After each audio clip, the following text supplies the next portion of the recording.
Trump ini benar-benar ingin mengatakan bahwa saya ini adalah pemimpin dunia. Saya ingin terlihat berkuasa di panggung dunia.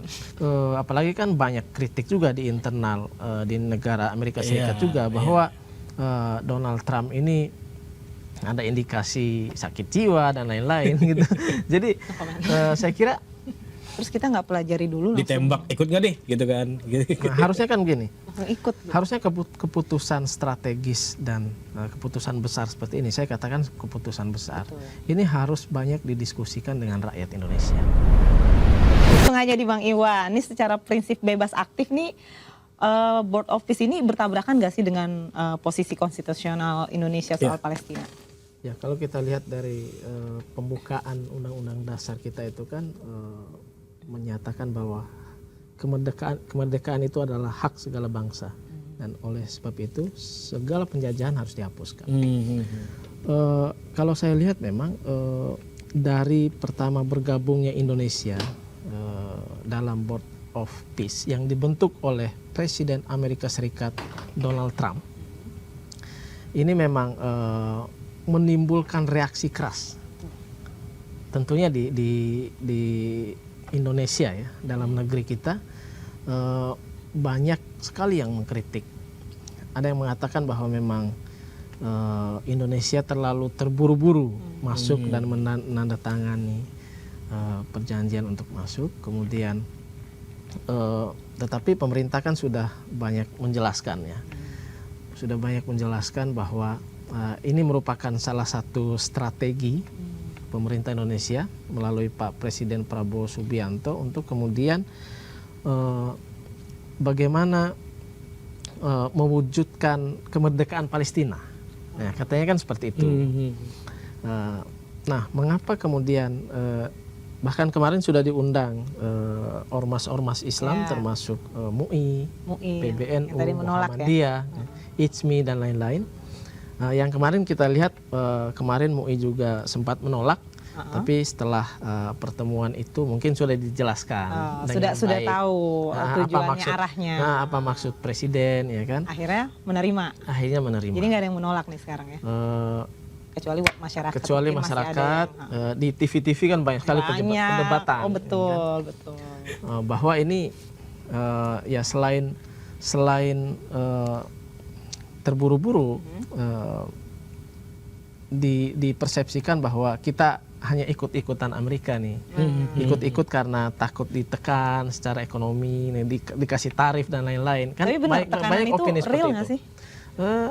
Karena negara lain katanya memang ada tekanan tarif itu.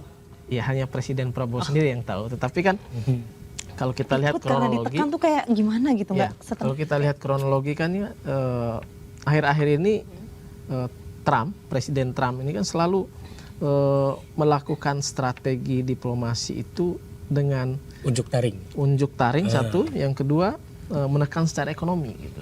Ya. Jadi ini yang banyak dipersepsikan, bukan kata saya. Tapi ini masih persepsi. Apakah benar ada tekanan atau enggak hanya? Nah, mengapa Presiden Prabowo mengundang ormas-ormas ini? Karena dari kemarin ini kan mendapatkan kritikan keras, ya kan? Sampai hari ini sebenarnya masih dikritik. Nah, inilah kemudian mengapa Presiden mengundang ormas-ormas ini untuk kemudian bisa memberi penjelasan kepada mereka, kemudian diharapkan memang apa yang diambil oleh Presiden ini didukung oleh semua pihak. Nah, kan manggil ormas, tentu ormasnya setuju. Ya, tentu pemerintah dan Presiden butuh legitimasi. Ke masyarakat perlu dijelasin juga nggak? Perlu dijelaskan. Ormas yang tadinya menolak jadi setuju. Berarti kan masyarakat yang menolak bisa setuju kalau Pak Prabowo bisa menjelaskan ke masyarakat. Iya, perlu dijelaskan. Karena begini, karena memang kalau kita lihat fakta di dalam perjanjian, di dalam poin-poin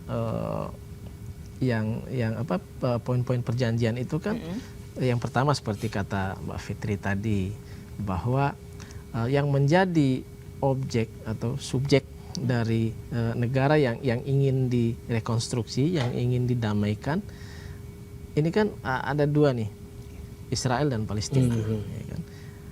Selama ini yang kita lihat adalah Israel ini menjajah Palestina dengan bantuan Amerika Serikat. yang terlihat di publik seperti itu. Bukan yang terlihat, memang Sangat faktanya terlihat, seperti itu. iya. Memang fakta ya berarti. Memang faktanya seperti itu. Nah, di dalam Board of Peace ini juga para anggotanya ada Israel juga dan Amerika gitu kan. Nah, walaupun Indonesia pada saat ini masuk sebagai member, belum member tetap nih, karena kalau member tetap dia harus bayar $1 miliar itu. Kita belum bayar. Belum. Jadi Masih mikir. masuk gratis dulu selama 3 tahun. Tapi menurut saya Free trial kayak Ya, kita ini- buka aplikasi. ya kalau kita bicara ada plus minusnya nanti kita bicara. Oke. Tapi ini salah satu alasan pemerintah untuk masuk Board of Peace ini adalah mereka katanya akan memperjuangkan two-state solution Ya. untuk negara Israel dan Palestina yang selama ini digaungkan oleh pemerintahan Prabowo. Ya. Indonesia bakal mengakui Israel kalau misalkan Israel mengakui Palestina. Pertanyaannya, siap nggak kita mengakui Israel nih? Kalau misalkan di Board of Peace itu ternyata ada deklarasi bahwa Israel mengakui Harus Palestina. diakui.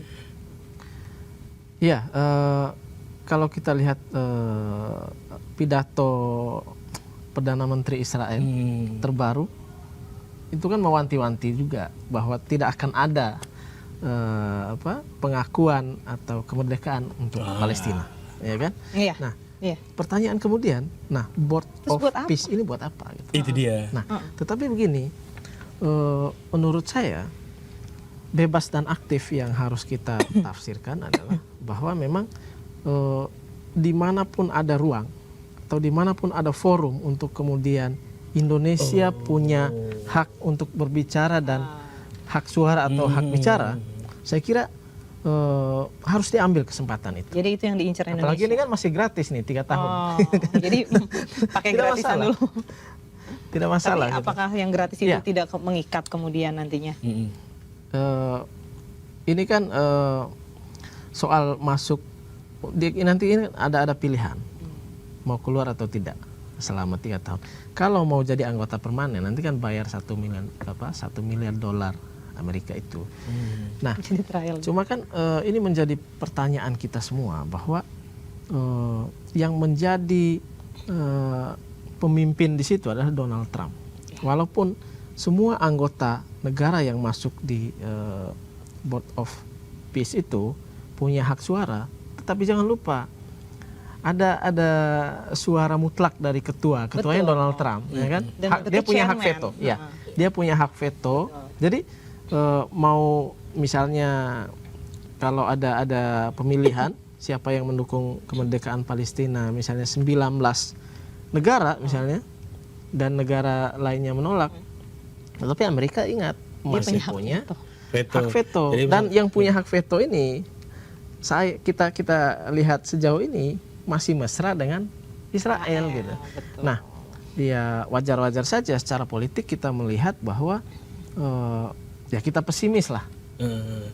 Pesimis karena Forum ini bisa memberi Pesimis ya. memberi kemerdekaan terhadap Palestina. Palestina atau perdamaian abadi untuk Jadi Palestina sebenarnya gitu. forum ini tujuannya buat apa sih kalau menurut Bang Iwan sendiri? Kalau Ya, secara kalau ininya saya kan melihat- buat kemerdekaan, tapi kan kita bisa melihat sebenarnya Iya. Ya kalau kita melihat Donald Trump ini kan kalau kita baca secara psikologi politiknya bahwa Trump ini benar-benar ingin mengatakan bahwa saya ini adalah pemimpin dunia dan dunia Siapa yang dunia yang kita berkuasa lihat di adalah panggung saya. dunia. Gitu. Saya ingin terlihat berkuasa di Validasi panggung kekuasaan. dunia. Gitu. Jadi apalagi kan banyak kritik juga di internal di negara Amerika Serikat juga bahwa Donald Trump ini ada indikasi sakit jiwa dan lain-lain gitu. Jadi saya kira memang bisa dikatakan Indonesia memang masuk di forum ini secara buru-buru, ya kan? Buru-buru ya. Ini kan Buru-buru itu karena ditekan atau buru-buru karena nggak kita tahu tidak kalau tahu ternyata konteksnya. begini. Kita tidak tahu konteksnya. Bahwa di sana kan kalau kita lihat agendanya kemarin di Paris, di Swiss Di Swiss itu. itu belum ada informasi agenda itu. Tiba-tiba ada. Iya, acara itu, kan. tiba-tiba ada aja. Terus kita nggak pelajari dulu langsung, Ditembak, ikut nggak deh, gitu kan? Nah, harusnya kan gini. langsung ikut. Harusnya keputusan strategis dan keputusan besar seperti ini, saya katakan keputusan besar, ini harus banyak didiskusikan dengan rakyat Indonesia.